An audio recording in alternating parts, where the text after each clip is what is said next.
오늘 우리 함께 나누실 말씀은 로마서 7장 1절에서 6절까지의 말씀입니다. 로마서 7장 1절에서 6절까지의 말씀, 우리 다 같이 함께 한 목소리로 합독하시겠습니다. 형제들아, 내가 법 아는 자들에게 말하노니 너희는 그 법이 사람이 살 동안만 그를 주관하는 줄 알지 못하느냐. 남편 있는 여인이 그 남편 생전에는 법으로 그에게 매인 바 되나 만일 그 남편이 죽으면 남편 법에서 벗어나느니라. 그러므로 만일 그 남편 생전에 다른 남자에게 가면 음녀라. 그러나 만일 남편이 죽으면 그 법에서 자유롭게 되나니 다른 남자에게 갈릴지라도 음녀가 되지 아니하느니라. 그러므로 내 형제들아, 너희가 그리스도의 몸으로 말미암아 율법에 대하여 죽임을 당하였으니 이는 다르니 곧 죽은 자 가운데서 살아나신 이에게 가서 우리가 하나님을 위하여 열매를 맺게 하려 함이라. 우리가 육신에 있을 때에는 율법으로 말미암는 죄의 정욕이 우리 지체 중에 역사하여 우리로 사망을 위하여 열매를 맺게 하였더니 이제는 우리가 열매였던 것에 대하여 죽었으므로 율법에서 벗어났으니 이러므로 우리가 영의 새로운 것으로 섬길 것이요 율법 조문에 묵은 것으로 아니할지니라. 아멘. 할렐루야. 만약에 어떤 청년이 한 명이 이제 그 대학을 졸업한 이후에 그 취업을 하기 위해서 준비를 하는 시간을 갖게 된다고 한번 생각을 해보시죠. 취업이라는 게 그렇게 만만치 않게 쉽지가 않지 않습니까? 때로는 고시원에 들어가서 공부를 해야 하기도 하고, 또 때로는 뭐 여러 군데 회사를 집어넣는다 할지라도 변변치 못한 그런 직장에만은 내가 들어가기 싫다, 정말 좋은 직장에 들어가겠다, 번듯한 직장에 들어가겠다, 대기업에 들어가겠다 생각한다면 사실은 몇 년이고 이렇게 그 취준생의 삶을 살아갈 수밖에 없을 것입니다. 자, 그러면 여러분, 우리 주변에도 이렇게 취준생들, 취업을 준비하는 우리 청년들을 이렇게 쉽게 볼 수가 있는데, 사실은 그들의 삶이 정말 힘겹죠. 어렵죠. 공부를 하는 것도 어렵고 또 취업을 준비하는 것도 사실 만만치가 않습니다. 그런데 어떤 청년이 이렇게 취업을 준비하기 위해서 2, 3년씩 막 이렇게 오랜 시간 동안 취업을 준비하다가 결국에는 정말 대기업에 이제 서류가 합격이 되어지고 또 시험에 합격이 되고 면접이 합격되어서 어려운 그 과정들을 통해서 아주 대기업에 정말 번듯한 직장에 여러분 한번 들어갔다고, 이렇게 취업에 성공했다고 여러분들 한번 생각해 보시죠. 그리고 이제 첫 출근의 날이 된 겁니다. 그럼 얼마나 여러분들 설레겠어요. 그런데 이렇게 해서 정말 어려운 과정을 통하여서 대기업에 딱 들어가게 된다면 이 청년은 지금까지 2, 3년 동안 그 어려운 시기를 살았던 취준생의 삶을 버려야 될까요? 그대로 가져가야 될까요? 절대로 가지고 가면 안 되죠. 그런데 만약에 이 친구가 취업을 그렇게 어려운 자리에 취업을 하고 대기업에 취업했음에도 불구하고 출근하는 그날도 여전히 취준생의 삶을 살아가는 거예요.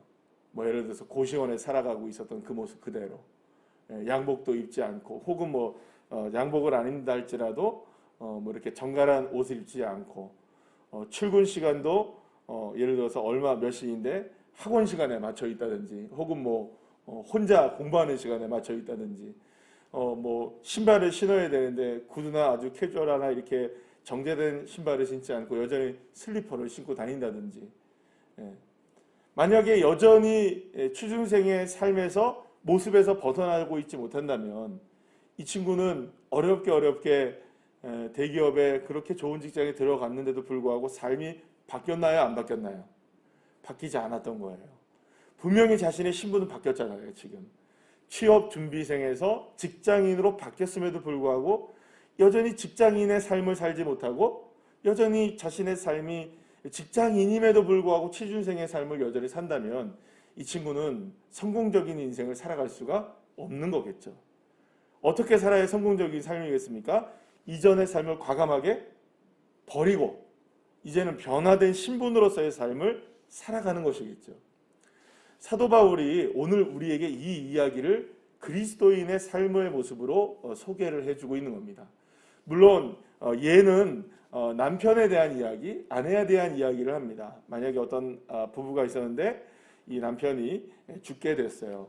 그러면은 사별을 하는 것을 통하여서 이 남편과 아내가 서로 간에 부부의 그 연을 맺고 있다가 남편이 죽게 되어서 결국에는 이 여인이 남편이 함께 있을 때는 이 남편에게 얽매여 있다가 남편이 죽게 됨으로 말미암아 이 여자는 그 남편에 대해서는 자유롭게 해방되는 것처럼 그런 이제 이해를 들었던 것입니다. 자, 그런데 만약에 이 얘기는 우리에게는 조금 더 낯설 수 있어요. 그런데 방금 제가 말씀드린 대로 그런 이해는 얼마든지 있을 수 있습니다. 초등학생임에도 불구하고 여전히 예를 들어서 유치원생의 삶을 살고 있다든지, 대학생임에도 불구하고 여전히 고등학생의 삶을 살고 있다든지, 결혼을 했음에도 불구하고 여전히 총각처럼 살고 있다든지, 그러면 여러분 문제가 됩니까 안 됩니까? 그건 문제가 되는 일들이에요. 왜냐하면 신분에 걸맞는 인생을 살아야 된다는 거죠. 그리스도인들도 마찬가지라는 겁니다. 이전에는 죄의 법 아래에 살다가 예수의 십자가의 은혜로 인하여 용서를 받게 되어 우리는 이제 의의 종으로, 의의 자녀로 살게 됐다는 것입니다. 죄의 지배 아래에 있을 때에는 우리가 사망의 법 아래에 살았지만 하나님의 은혜로 우리가 예수의 십자가의 부활 은혜와 부활의 능력으로 우리가 의의 자녀가 되었다면 이제는 생명의 법 아래 우리가 살게 되었다. 그러니까 완전히 신분이 변화되어지고 우리가 모습이 완전히 바뀌어지게 되고 지배당하는 일들이 달라지게 된 겁니다. 취준생의 삶은 취준생의 삶이 법 아래 그를 지배하고 있는 거죠. 직장인이면 직장인이 그를 지배하고 있는 것처럼 삶이 완전히 바뀌었음에도 불구하고 만약에 여전히 그리스도인으로서 생명의 법 아래 있음에도 불구하고 여전히 무엇에 얽매여 있다면, 죄의 법 아래 얽매여 있다면 그 삶은 하나님의 은혜 아래 사는 삶이 아니라는 것입니다. 하나님께서 그토록 우리를 은혜 아래 살아갈 수 있도록 해주셨음에도 불구하고 그 은혜를 모르고 여전히 죄의 법 아래 살고 있다면 사실은 우리의 삶은 예수의 십자가를 무력화시키는 삶이 될 수밖에 없는 것이라고 사도 바울은 이야기하고 있는 것이죠. 그렇기 때문에 중요한 것은 저와 여러분의 신분의 변화가 일어났다는 것을 정말로 믿어야 한다는 것입니다. 그렇다면 우리는 어떻게 살아가야 되느냐? 죄의 법 아래가 살아가는 것이 아니라 하나님의 은혜의 법 아래 살아가는 것입니다. 그렇다면 죄의 법 아래는 우리는 죄의 법으로 인하여서 살던 우리의 모습들은 다 무엇과 함께 죽은 것입니까? 십자가와 함께 다 옛사람, 다 모든 죄악의 모습들은 다 죽은 줄로 믿으시길 바랍니다. 이것은 우리에게 있어서 어떤 감정적인 문제가 아닙니다. 이건 법적인 주님의 선언입니다. 그래서 우리의 옛 자아와 우리의 모든 죄악된 모습들은 십자가와 함께 이미 우리는 다 지나간 일이 된 줄로 여러분들 믿으시길 바랍니다. 그러나 여전히 살아가는 우리들에게 있어서 필요한 것은 그렇다면 무엇이냐?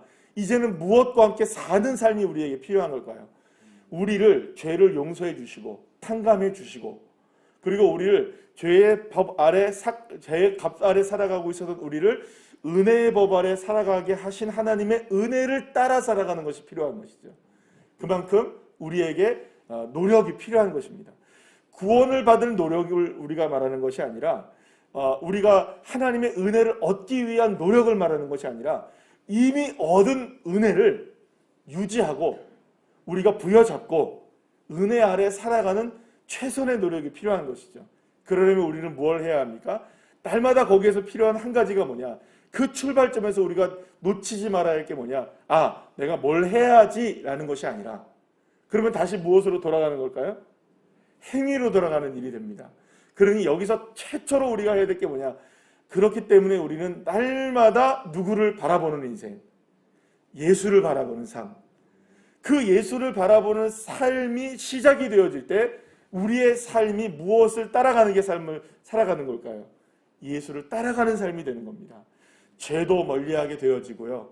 그 다음에 우리의 삶이 윤리적으로도 도덕적으로도 흠이 없는 인생으로 우리가 살아내어지는 삶이 되는 것입니다. 그럼 여러분 생각해 보세요. 우리가 예수를 바라보며 예수를 날마다 생각하며 예수님 나의 왕이십니다. 예수님 나의 전부이십니다. 예수님 나의 모든 것입니다. 할렐루야. 이렇게 믿음으로 살아가는데 죄 짓기 쉬울까요? 죄를 만약에 진다 하더라도 예수님을 바라보면 무엇하게 됩니까? 회개하게 되고요.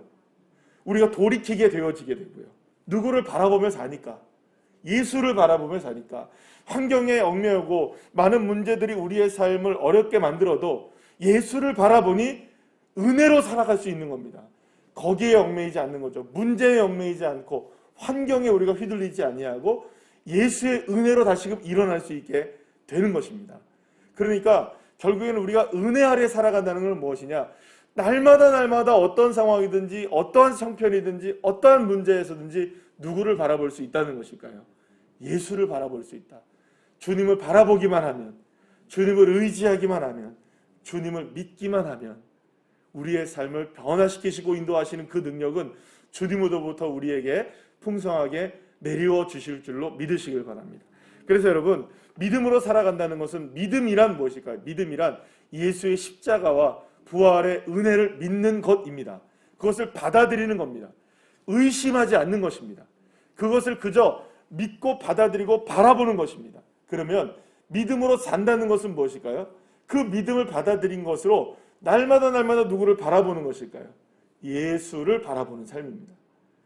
그래서 여러분, 사도 바울이 로마서를 통하여 로마 교회와 초대교회에게 지금 이야기하고 싶은 것은 무엇이냐면, 정말로 엄청난 박해 가운데 던져져 있었거든요. 어떤 상황이었느냐? 여러분들 그 AD 지금 이 상황이 한 50년 후반대쯤 됩니다. 그러면 이때가 언제쯤이냐? 이때가 이제 막 네로나 이런 황제들을 통하여 박해가 막 시작되어질 쯤인 거예요. 그러니까 박해가 이미 있었지만 엄청난 박해들을 이제 당하기 시작할 때쯤에 이 로마서가 쓰이게 됐어요. 또 그때쯤에 또 쓰여진 성경들이 많아요. 또 혹은 뭐 마가복음 같은 것도 그때 쓰여지게 되고요. 누가복음 같은 것도 그때 쓰여지게 되고, 여러 가지 성경들이 많이 쓰여지게 되었는데, 사실 로마에 지금 있었던 그 성도들이 당했던 어려움들은 우리가 이루 말할 수 없는 어려움들을 겪었던 거예요. 예수 한번 믿고 살아가려면 지하 동굴에서 살아가야 되는 겁니다. 그냥 동굴이 아닙니다. 무엇 있는 동굴입니까? 시신들을 썩어가고 있는 카타콤이라는 지하에, 여러분들 무덤에, 동굴에 살아야 되는 인생들이 로마 교회의 성도들이었단 말이에요. 그러면 여러분, 그게 결코 쉬운 일이었을까요? 어려운 일이었을까요? 예수 믿는 거 발각되어지면 예수 믿으라고 전도도 못할 뿐만 아니라 예수 믿는 거 발각되어지면 어디로 끌고 가는 겁니까? 콜로세움에 던져져서 사자밥되어지는 그런 상황이었거든요. 그러면 여러분, 이때는 어떻게 살아야 될까요? 어떻게 살아야 될까요? 예수 안 믿는 게 정답이죠. 살려면. 그렇잖아요. 목숨만을 위해 살려면 예수 안 믿어야죠. 그러나 이 사람들은 예수를 믿고 있었던 겁니다. 그 목숨 문제가 아니었던 겁니다. 자, 그러면 이들에게 필요했던 건 뭘까요? 오늘 어떻게 하루를 살아내고 견뎌내느냐의 문제였겠죠? 그런데 이 사람들은 무엇을 먹고 마시고 어떻게 무엇을 입고 이런 것들이 중요한 것이 아니었던 거예요. 살 이유가 필요했던 겁니다. 그런데 그 살아갈 이유가 무엇이냐? 거기에서 수많은 사람들이 뭘 얘기했냐? 그러니 우리가 율법으로 돌아가자. 우리가 좀 더 뭐 이걸 해야 된다, 저걸 해야 된다 얘기를 하는 거예요. 아닙니다. 오직 이런 상황에서 누구를 바라봐야 되느냐? 예수 바라봐야 됩니다. 예수 의지해야 합니다.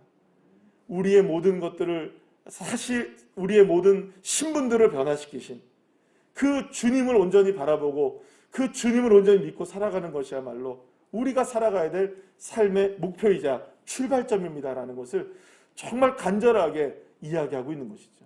그래서 나중에도 우리가 로마서 8장에 가면은 뭐 적신이냐 기근이냐 칼이냐 막 이런 얘기가 나오잖아요.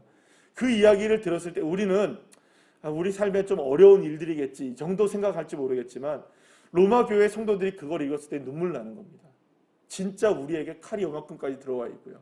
예, 기근, 적신, 정말로 우리의 삶을 옥죄어오는 수많은 일들이 바로 여기까지 나와 있는 겁니다. 그런 삶 속에서도 우리의 끊을 수 없는 하나님의 사랑이 우리에게 있고, 그것을 믿음으로 바라보는 자마다 하나님께서 능력을 허락해 주시고 하나님께서 넉넉히 이김을 허락해 주신다고 강조하고 있는 것입니다. 사랑하는 여러분, 오늘도 우리에게 여러 가지의 삶의 모습들이 다가온다 할지라도 살아갈 이유를 찾으신다면 예수의 십자가의 은혜입니다. 그 은혜와 부활의 능력의 은혜가 오늘도 내게 주어지고 있기에 어떠한 형편과 사정에서도 나의 신분을 바꾸신 하나님의 은혜를 바라보며 내가 누구의 은혜답게 살아가야 될까요? 하나님의 은혜답게, 하나님의 자녀답게 살아가는. 그래서 우리가 결코 어떤 상황에서도 자녀됨이 무너지지 않게 되기를. 나는 하나님, 그래서 나는 하나님을 바라봅니다. 나는 하나님의 자녀이니까. 내가 생명의 법 아래 있다는 사실을 믿고, 나는 이미 과거에 모든 사망의 법 아래 살아갔던 것들은 다 이미 청산되었음을 믿고, 어떠한 상황에서도 생명으로 이끌어 가시는 주님이 나의 아버지라는 사실을 믿음으로 말미암아 오늘 하루도 넉넉하게 이기는 주의 자녀들 한 분 한 분들 다 되시기를 간절히 축복합니다. 기도하시겠습니다.